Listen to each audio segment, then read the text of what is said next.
few years ago, the best means available for reaching a forest fire in roadless and trailless backcountry was by man on foot. Weary from miles of cross-country travel, the smoke chaser had the back-breaking job of putting out the fire after he got there.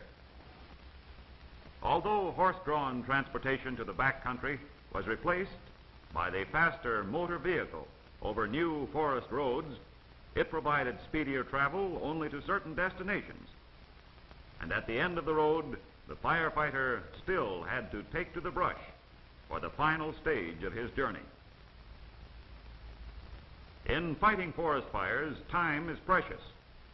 Even the fastest combination of vehicle, horse, and foot travel permitted small fires to gain momentum and become conflagrations before they could be reached and controlled. Then in 1940 came the smoke jumpers. Now the firefighter has a chance in his race against time to corral the fast-moving fire demon. Started as an experiment a few years ago, the project has sustained a steady growth along with perfected techniques, followed by increasingly satisfactory results. Now it is regarded as an important and highly effective means of getting action in the backcountry of 3 Forest Service regions. It requires a lot of know-how and physical stamina to be a smoke jumper. On actual training jumps, the instructor is with the beginner through the use of a directional public address system and is able to instruct the jumper while in the air.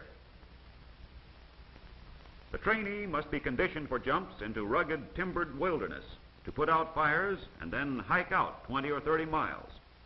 He must be trained to maneuver his parachute to suitable landing spots. After applicants have been screened according to certain mental and physical standards, they attend classes at a training camp. This is the period for indoctrination, and the training curriculum, safety codes, and standards are explained. There are lectures on theory and the history of parachuting with demonstrations of the type of parachutes used. The instructor describes a standard 28-foot flat-type parachute canopy, so-called because the silk or nylon forms a 28-foot circle. The 7-foot openings in the canopy are steering slots, and air jetting from them gives the chute forward motion. The jumper can control the direction of airflow by pulling the guide lines, thereby maneuvering the canopy in any direction. Usually in groups of 10, headed by a squad leader, the smoke jumpers are issued equipment in seamless sacks. Each is responsible for his outfit. Let's examine these items. First, the abdominal support. It covers and protects the lower abdomen and provides the necessary support during the opening shock of the parachute. It is made to be worn snugly and low in front. Next comes the coat, padded at elbows and shoulders and made of durable canvas. The high, stiff collar provides protection against snags and limbs in tree landings. The pants are pulled on like an ordinary pair of overalls, and the heavy elastic suspenders are adjusted to the individual. Cut high at the waist, the pants provide plenty of protection to the body in rough landings. Designed for fast removal, the point of release is conveniently located on the center fly strip. Note that plenty of felt padding is stitched at the knees, at the seat, and down along the inside of the pants. These are considered the points of contact in rough landings. The protective webbing is another important safety feature. Giving ample protection at the crotch, the heavy webbing runs from the outside of each ankle and up the inner part of the legs. This webbing can be adjusted by the buckles at the ankles to provide perfect fit to the individual.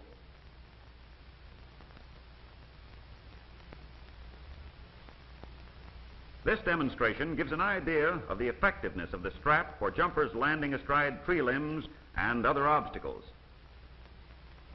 The large pocket on the right trouser leg carries the let-down rope carefully arranged in a fireman's bird nest coil to prevent snarling in the tree letdown. This pocket also carries two 12-foot yellow streamers used for signaling from the ground to the airplane.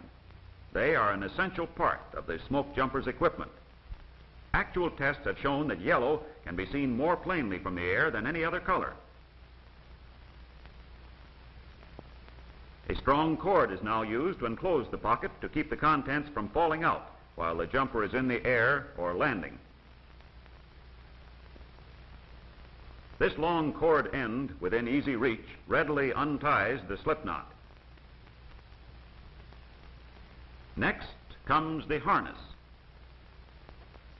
It is a single point release type adapted to smoke jumping. The strong construction and simplicity of design meets the many requirements associated with the smoke jumper's work. Adjustments are necessary to each individual to provide a snug fitting harness, but at the same time give freedom of action for the arms and body. The heavy webbing and hardware of the harness have a high safety factor and are designed to distribute the opening shock over the jumper's body and provide a comfortable swing.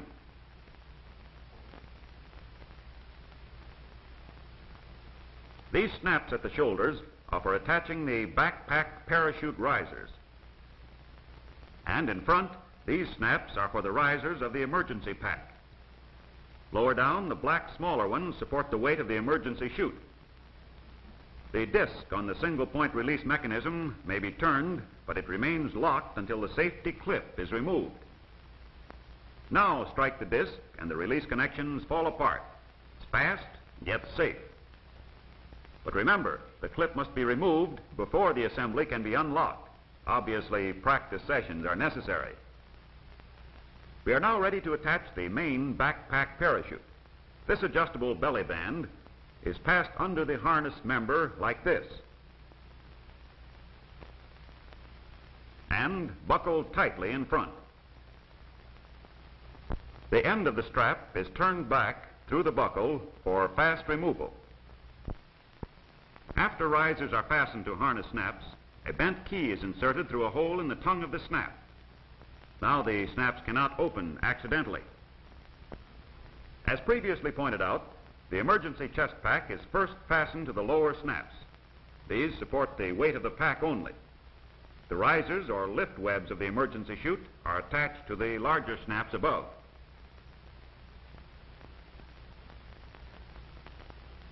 On top of the emergency chute is a knife, easily accessible to either hand should it be needed to cut entangled parachute lines. Both parachutes are now on. Before climbing into the airplane, the end of the static line from the backpack is passed over the shoulder to where it is easily accessible to the jumper for snapping onto the static line cable in the airplane. The static line eliminates the use of the manually operated ripcord. To illustrate, let's assume that we are snapping the static line to the cable in the airplane. The man jumps, and the thread that laces the cover to the backpack tray is broken by the tension of the static line. All thread connections are broken immediately. The tension on the static line pulls the cover off the backpack assembly. As the jumper falls away from the airplane, the canopy, which is tied to the cover with a brake cord, is pulled out. However, this cord does not break until the lines, as well as the canopy, are completely strung out. The lines are held securely in place on the tray by retainer loops, which prevent any possible chance of their becoming entangled. The temporary tacking between risers and tray are broken when the canopy opens. The brake cord snaps after the chute becomes fully strung out with the weight of the jumper,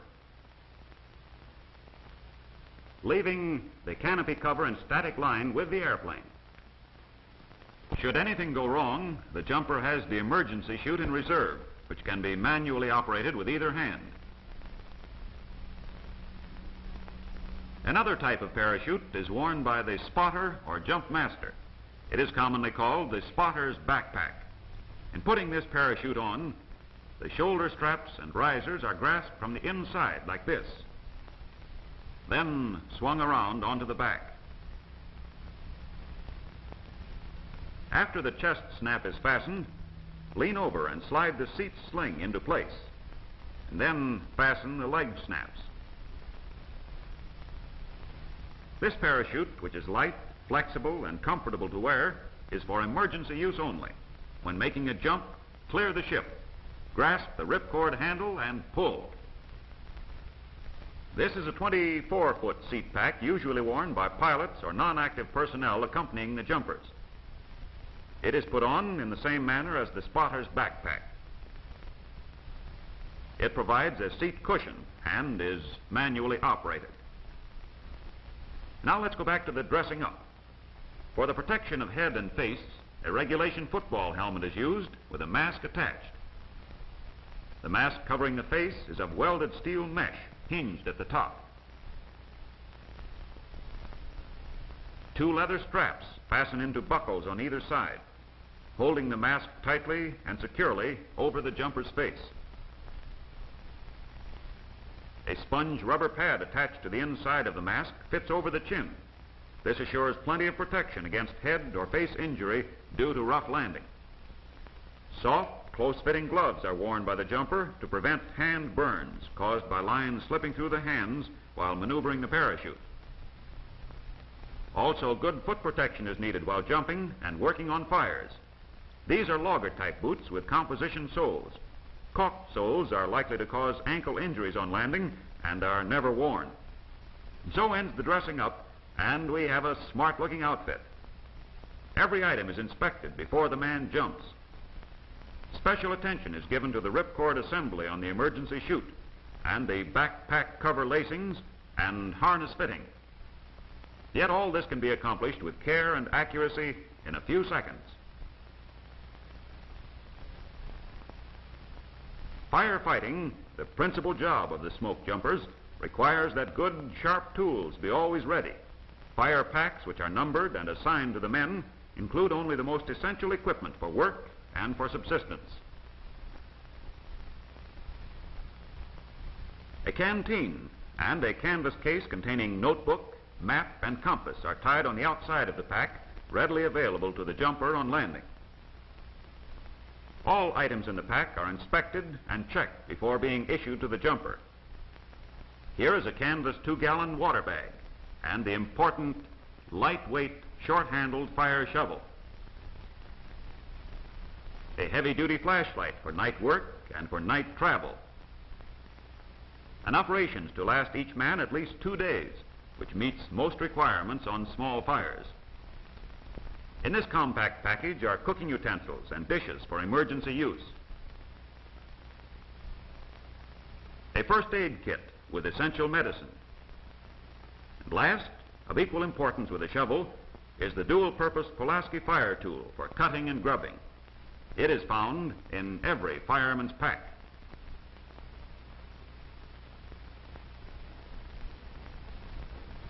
Fire packs are dropped in pairs, hooked together by rings and snaps. This combination will support the most delicate cargo for dropping, as sleeping bags in a sack are used under the packs to absorb the landing shock. A 2-way contact radio weighing 22 pounds may be dropped in this manner by placing it on top of the sleeping bag in a seamless sack and secured between the 2 fire packs. This sensitive equipment invariably lands in good condition and ready for use. A large chute, usually a 24 or 28-foot silk or nylon canopy, is used for dropping this important cargo. It is operated by a static line and fastened to the load with webbing slings.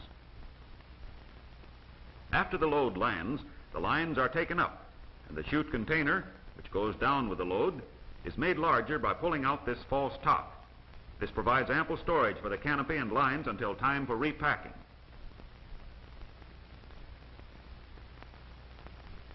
For retrieving chutes hung up in trees, this pruning saw comes in mighty handy. The teeth are set to cut only on the pull stroke. A cross-cut saw can be dropped with a load in this manner and is included when warranted by conditions on the fire.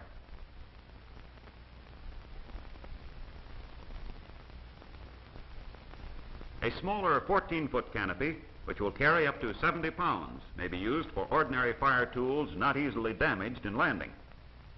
This cargo chute, also operated by static line, is called the flare chute.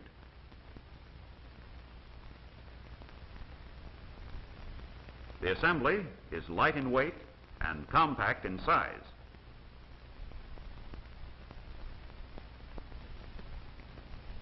A spare cross-cut saw, protected by boards, is always carried in the airplane. If requested by signal from the jumpers on the ground, it can be dropped in a free fall and located by the long yellow streamers. When dropping on rocky terrain, this small 3-foot muslin chute is used to slow down the rate of descent.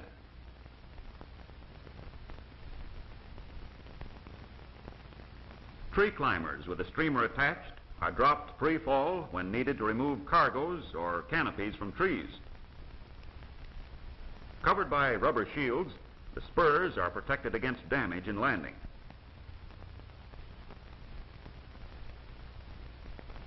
This is a 5-gallon canvas water bag with shoulder straps, designed to be worn like a backpack. The pump with hose attachment works with the bag and is used for cooling hot spots and for mop-up work. For greater safety and efficiency, the smoke jumpers equipment is undergoing constant study, experimentation, and change. The firefighter might never make a water landing, but just in case of such emergency, experiments were made to provide adequate equipment to keep the man afloat and to adopt training procedures to rid the jumper of heavy gear while in the water, enabling him to reach land in safety.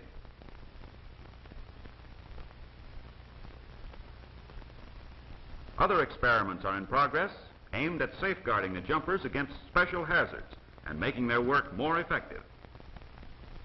While such experiments are progressing, fires must be attacked as quickly as possible in the most remote regions by trained firefighters. The airplane and the parachute are means of faster transportation, not only for the firefighter, but also for supplies and equipment to fire camps. The airborne firefighter is a reflection of modern progress in transportation, but this method is merely a means to an end. After all, the important job is to put out the fire.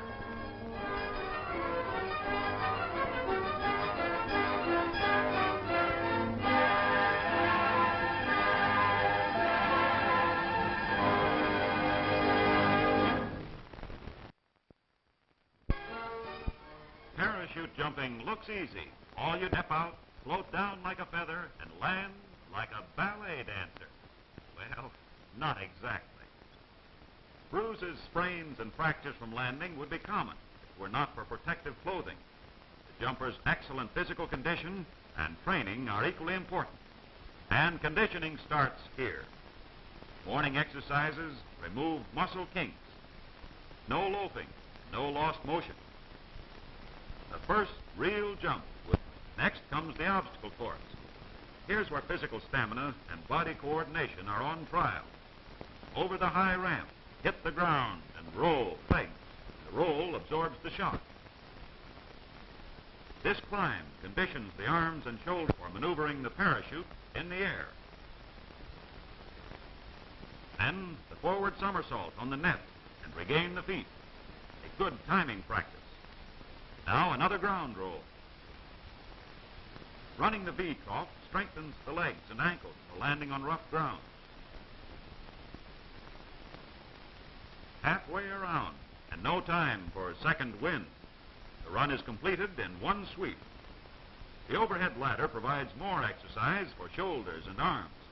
Not as easy as it appears. Now the alternate holds. Approach the obstacle at full speed and retain your balance, a conditioning for rough landings. Crawl through these pipes and put unused muscles to work in tight quarters. The last obstacle on the run, over the low ramp, and another ground roll. Who said parachute jumping was easy? That is not all, says the instructor. Before regaining the equilibrium, the torture rack is introduced, a most ingenious device to say the least. With toes snug against the plank, wrap the two straps around the calf of the legs, like this. Each man makes sure that his straps are secure. It is important, as you will see. Bend backwards until the head touches the ground. Easy going down, but not so easy coming up. There will be kinks in the spinal column, unwilling muscles, especially in the legs and stomach. The exercise will reduce any overstuffed waistline. An hour's work each day on the obstacle course, and the torture rack is plenty. The aim is to constantly push, but never strain the endurance. With hands on risers, the jumper comes in for a landing. The instant his feet touch the ground, he makes a half-body turn, does a complete backward roll. This is important, so let's repeat. To get the last bit of lift from the canopy, always hang on to the risers. The knees bend in a half-body turn for the backward roll in one smooth motion. Many practice sessions are necessary before the jumper does this roll automatically and without effort. It calls for perfect timing and body coordination. In boxing, such a maneuver would be called rolling with a punch to absorb the blow. Smooth backward ground roll, shown, reduces the landing shock on the feet and ankles and distributes it more evenly over the body. This roll, however, is not always possible, especially on rough ground where brush and other obstacles cannot be avoided. But regardless of landing conditions, the jumper must not attempt a stand-up landing. Any kind of roll is better than that and will pay big dividends in preventing injuries.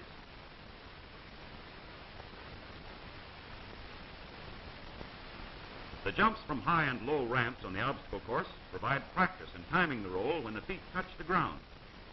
Timing is important. Constant practice is a requirement.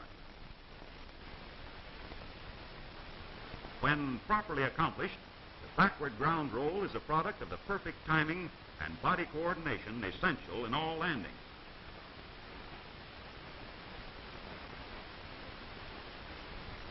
Handicapped to some extent by wearing the regulation suit, the trainee should practice the backward roll to get the feel of protective clothing used in actual jumping. On this rope swing, the protective clothing comes in mighty handy. The swing provides a landing shock that must be followed by the roll. It also gives the trainee experience in making landings with varying wind drifts and velocities. Frequently, a jumper hangs up in a tree. These are called feather bed landings because the branches break the fall and absorb the landing shock. Once in a tree, he can descend in safety by using the let-down rope and by following simple let-down procedures. Here is where this training starts. Suspended from an overhead cable and suited up in complete jumping equipment, the trainee is taught by experienced instructors how to use the long rope for his let-down. Starting close to the ground, the beginner first unties the cord around the leg pocket and pulls out approximately 10 feet of rope for threading. He makes sure there is enough rope. Next, the rope end is passed through both D-rings on the let-down belt and back through the first D-ring again. Then he brings the rope end up through the V-ring of the first riser and across, where it is tied to the V-ring of the second riser. At this point, the jumper should be sure that he has enough slack for 3 half hitches. Always tie 3 half hitches as a safety measure. The coiled rope is removed from the leg pocket and dropped. The bayonet fastener is released by a quarter turn. And the slack in the back band is pulled around with the left hand. The lower loop of rope threaded between the D-rings is pulled out far enough to go under the heel. This provides friction for the let-down. With the rope secured by one hand, pull the safety clasp, turn the disc, and strike it smartly, thus releasing the harness. After the trainee is thoroughly familiar with the let-down procedure, he is pulled up a little higher and practice is continued.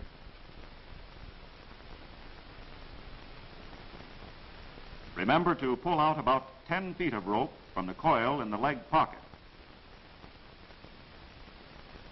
Insert the rope end through the first D-ring of the let-down belt, then across and through the second D-ring. Now back across through the first one again. Pull out enough slack for the risers. Through the first riser V-ring, across and through the second ring. Be sure enough rope has been pulled out for the necessary 3 half hitches.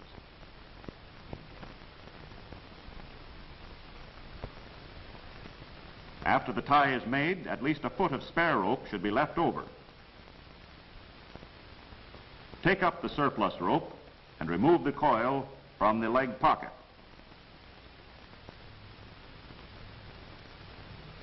The rope is secure, so release the bayonet fastener by a quarter turn, freeing one end of the back band. Now pull the back band around with the left hand. Always put on gloves to avoid rope burns.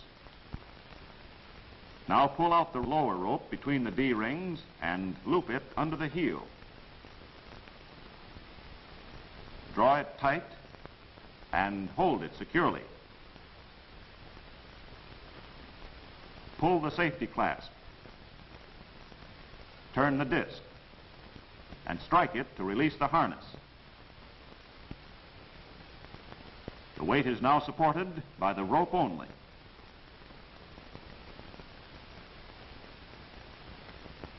The last stage of the let-down training takes place at a much greater height. Handicapped with full jumping gear, the trainee is suspended 35 feet above the ground. The emergency chute is unfastened on one side and hangs free. The straps holding the mask snug to the chin are unbuckled. And the helmet is removed and hooked to the emergency chute for safekeeping. The coil of rope is left in the leg pocket while the end is pulled out about 10 feet and threaded properly through the 2 D-rings on the let-down belt.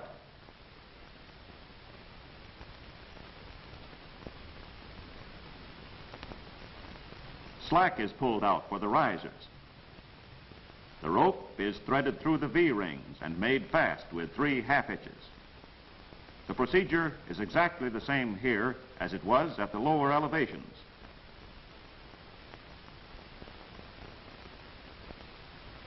Now remove the coiled rope and drop it. Release the bayonet fastener by the quarter turn and pull out the back band.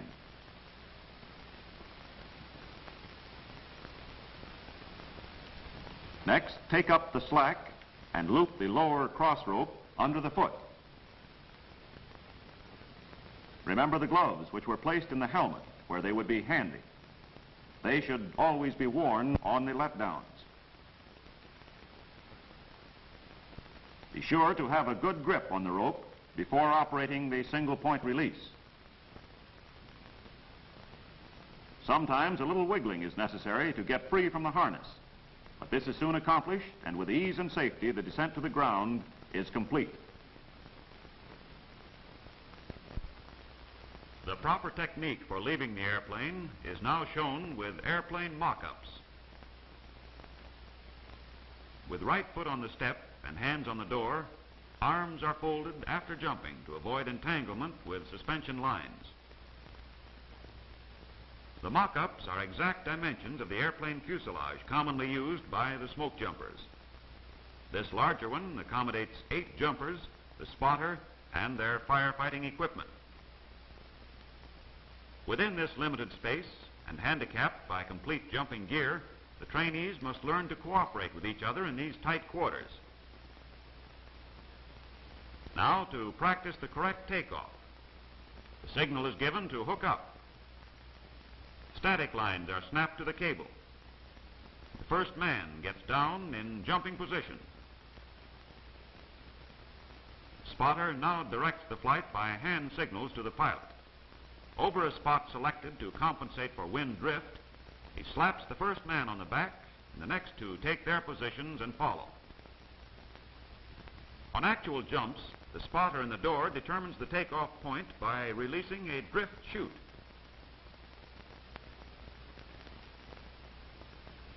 This chute, by its course of descent, indicates the direction and velocity of wind. After the point of takeoff has been determined, the spotter signals the pilot on the final approach. Cut the motors, slap the first jumper, and out they go. This procedure is practiced until it becomes second nature. Hook up. First man in position. Signal the pilot. Cut motors and jump.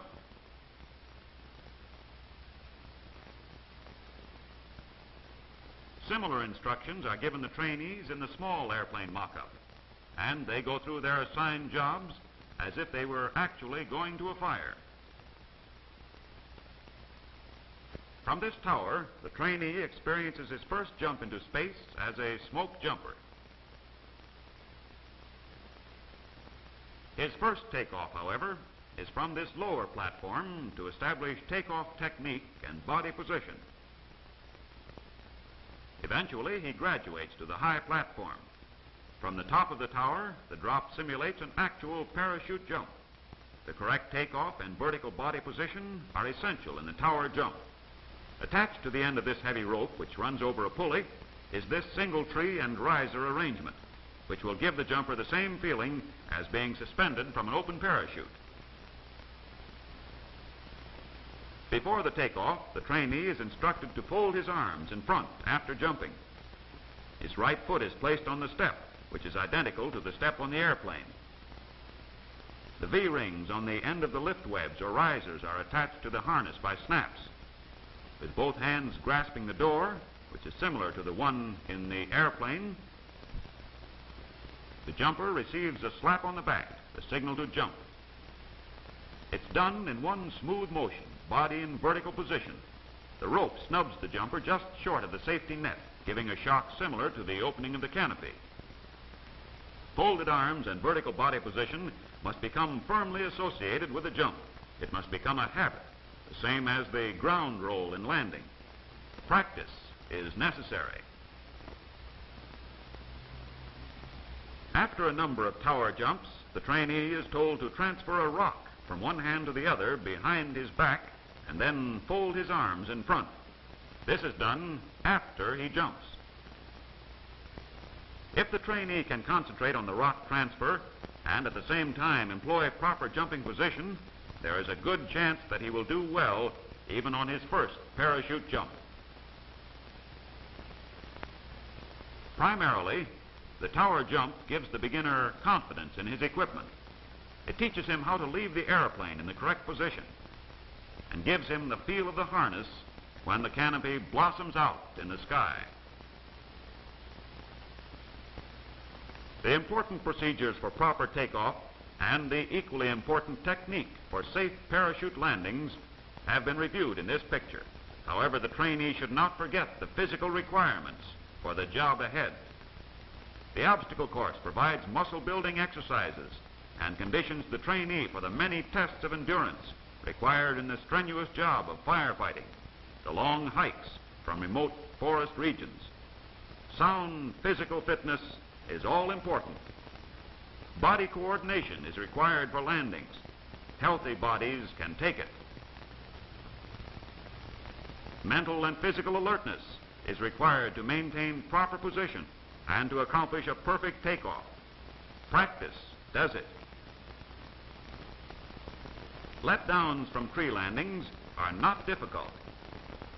Use your head and follow the simple rule.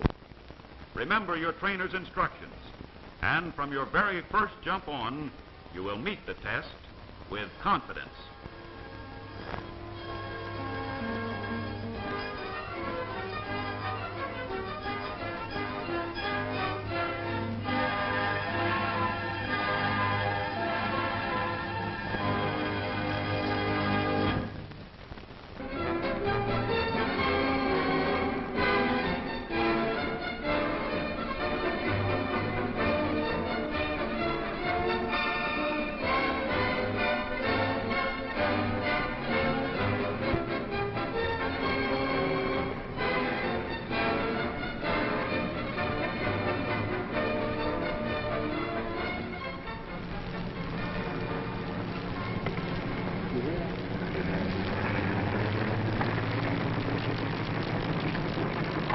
number one, turn around. Turn right around, number one. You're going in the wrong direction. Number two, use your right guideline. Come on, number one, turn it around. You're headed the wrong direction. Number one, you haven't got your guideline. Use your guideline. Turn around. Now that's better. That's much better. Now right them two front risers. Let's pull them right down. Watch for an opening now. Keep your feet together. Your feet together in a nice roll.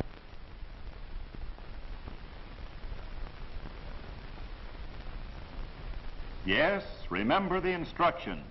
Feet together and roll. Not always this perfect, perhaps, but keep trying.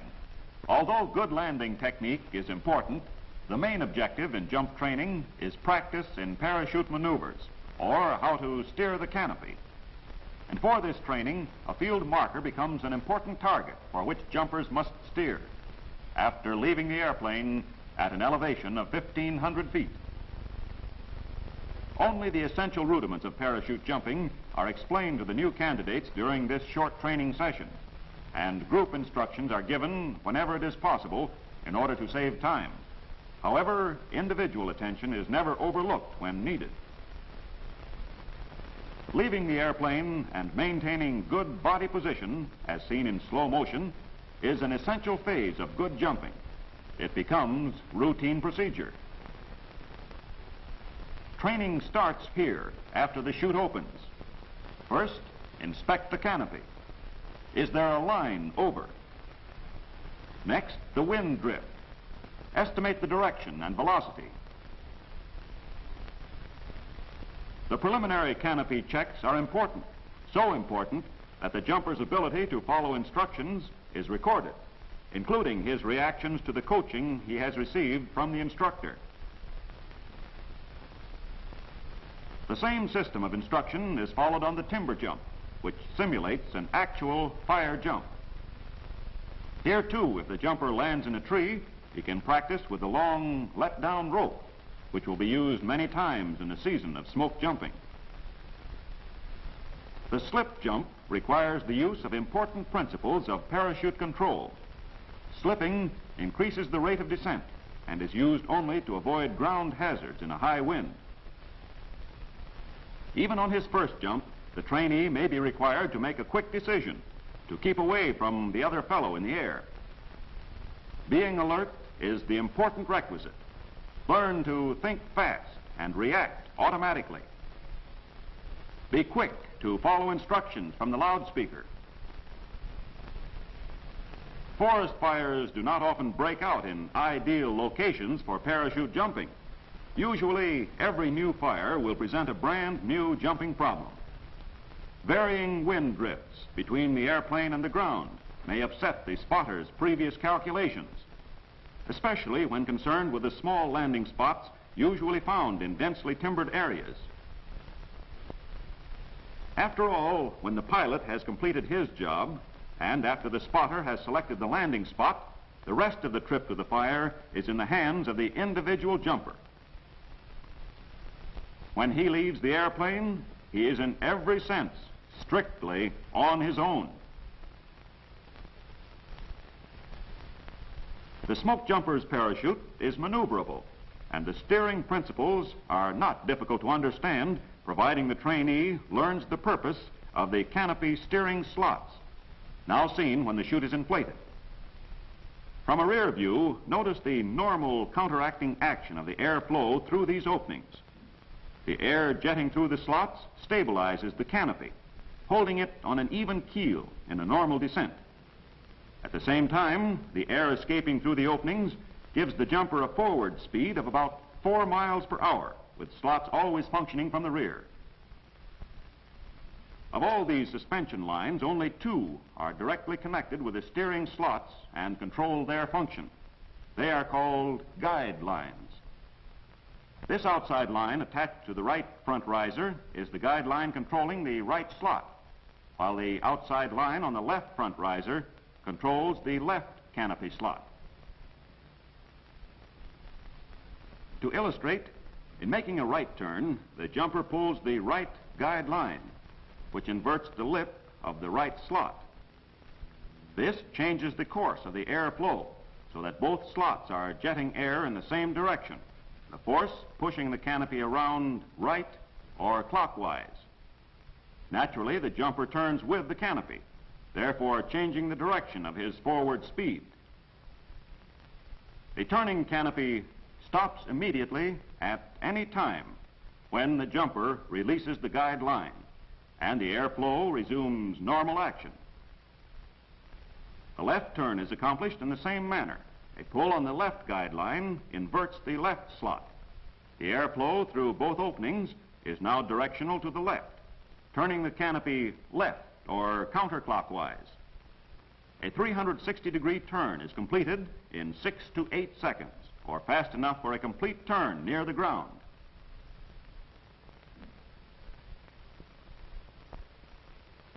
Canopy turns are used on every jump. New men cannot start too soon to practice on turns. Pull the guide line and feel the reaction from the canopy. The slots are installed for a purpose. Smoke jumpers will experience erratic wind conditions in this typical mountainous forested country.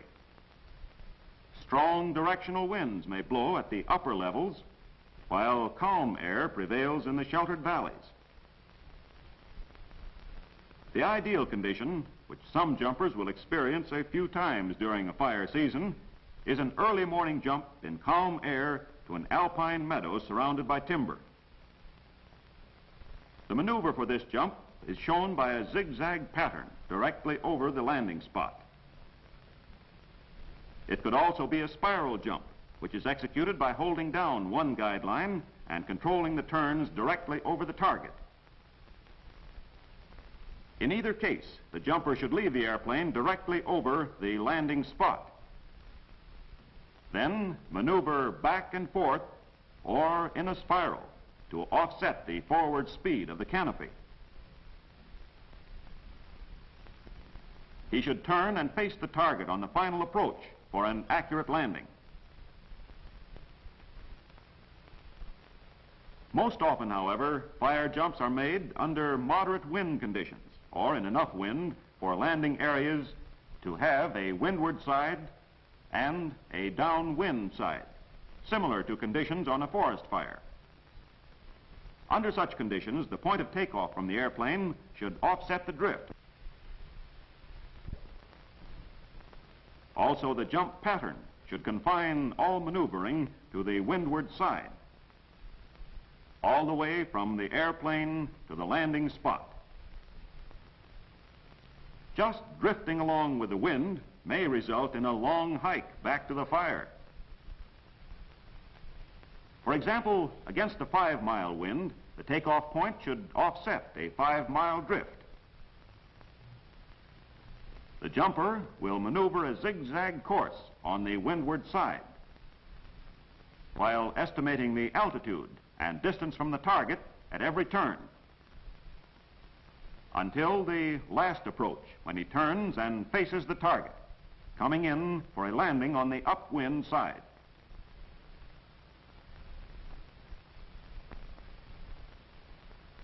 A spotter will release the jumper even further into the wind to offset a 10-mile drift. After the canopy opens, the jumper should turn into the wind to use the canopy's forward speed against the drift. And if the drift is steady, he should face it all the way until it is time to turn towards the target for landing, coming in on the windward side.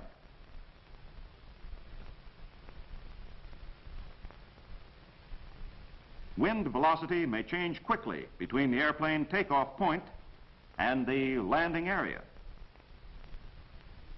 This may happen in spite of the fact that the spotter's drift chute successfully forecasts the drift about 85% of the time. Be alert against changing winds. Keep estimating the height and distance from the landing spot at all times. It's the best safeguard. Slip jumps are rarely used, except in excessive wind, when faster descent is needed to avoid a dangerous landing. Training for a slip begins at 2,000 feet, or a safe height which will allow the trainee ample opportunity for practice. To start the maneuver, the jumper grasps 3 or 4 suspension lines and pulls them down hand over hand. He watches the canopy to be sure it revolves at the same rate of speed as he is turning. If it turns faster or slower, he should release the slip immediately. The canopy should be pulled down until the front perimeter is about 8 feet above the jumper. The lines should not be wrapped around the arms or hands. They should hang free below and away from the body. Never hold a slip longer than 10 seconds. To release a slip, hold the lines in this manner, away from the body. Let the lines out slowly. Remember, they may foul around the legs or arms, so be careful. Never pull a slip jump under 500 feet. Pulling down the front risers is called planing. This maneuver increases the jumper's forward speed. With palms down, press the front risers downward until the suspension lines stretch and streamline the front perimeter of the canopy. The action spills the air out behind and gives the canopy a forward tilt. The maneuver is a common one and used often to stretch a glide to the landing spot. Never plane clear to the ground. A practice timber jump simulates an actual timber jump on a fire. On about 30% of all fire jumps, the canopies hang up in trees, from which they are later removed after the fires are out. Practice timber jumps give the new men experience in rope let down from trees. Here they also receive instructions in canopy retrieving. After the rope is securely attached and the jumper has released himself from the harness, he carefully works his way down using the branches without completely releasing the rope. Always use the rope for a letdown when the lower branches are more than 10 feet above the ground. The procedure adopted for retrieving the canopy is not difficult to follow. First, the letdown belt is removed from the jumper's backpack tray and used as a climber's belt. The end of a rope becomes a safety strap, and this hip pocket-sized pruning saw is essential for removing branches in tight quarters. Tree climbers are used whenever they are necessary. All jumpers will receive instructions in climbing, how to put tree climbers on and how to use them effectively. It is not as easy as it appears. The retriever should remember that he is wearing sharp spurs when working his way between the branches. Injuries need not happen, providing the climber is careful to avoid hazards such as rotten branches, hard knots, and loose bark. The let-down rope left by the jumper is also used for retrieving. By holding the rope taut, a helper can pull the canopy away from the branches as they are removed. Lines should never be cut unless absolutely necessary, and damage to the canopy should be avoided. With canopy and lines extended, shake out all leaves, twigs, and other debris so the canopy is clean. Start the roll at the apex, leaving the apex out. And while folding the silk, keep it off the ground as much as possible. The lines are chained full length and later wrapped around the bundle. The apex goes into the sack last. It should be the first section of the canopy removed from the sack when it comes time for repacking. Retrieving is not difficult if this simple procedure is followed. Transportation is keeping pace with the present development of the smoke jumper project. Faster airplanes with greater load capacity are pressed into service to carry more men to the larger fires. Firefighting equipment for 22 jumpers is included in the one airplane load. Cargo can be dropped in larger quantity and with greater speed than heretofore. Using an intercommunication system, the spotter directs the pilot over the landing area from his position on the floor beside the open door. Spaced at 1 second intervals, up to 6 jumpers can leave the airplane on one run over the landing area without being scattered too widely. Usually, the descending jumpers must maneuver to small clearings selected by the spotter as being most conveniently located near the fire. Here, the jumpers will establish a fire camp to which firefighting equipment and supplies will be dropped from the airplane. This is an important part of the training program. Here, new students have the opportunity to associate jumping with actual firefighting conditions. The basic rules for parachute jumping, adopted by the Forest Service, have been listed in this picture. The important factors essential to the safety of all jumpers have been reviewed briefly. There are many more. Actually, the jumper's training does not end here on the practice field. Each new fire jump will broaden the trainee's conception of safe parachute jumping. Every new jump will challenge his skill and his ability to work with others. Every jumper should realize that expert guidance must be limited on fire. He must rely on his own and have the know-how so urgently needed during the fire season. Practice the basic rules on the training field and on fire jumps. Leave the airplane in a vertical position. It's good insurance against severe opening shock. Inspect your canopy after it opens. Safeguard you will respect. Face your landing spot. Then estimate where the wind will take you.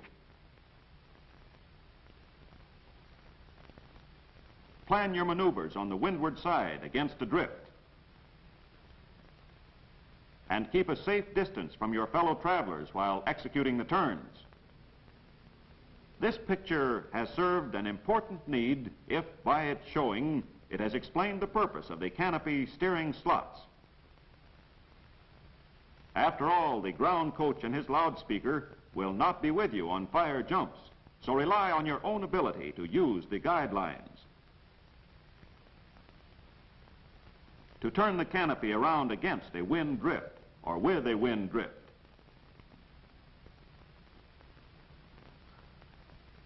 To change the direction of your forward speed and to face the landing spot after leaving the airplane and before landing. Fully utilize the 1.5 minute jumping time from the airplane to the ground.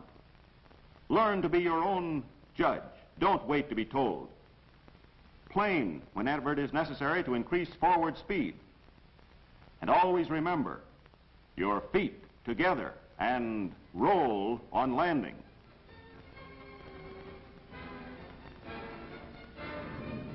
If you remember and follow the basic rules, you will arrive safely, ready for the job ahead.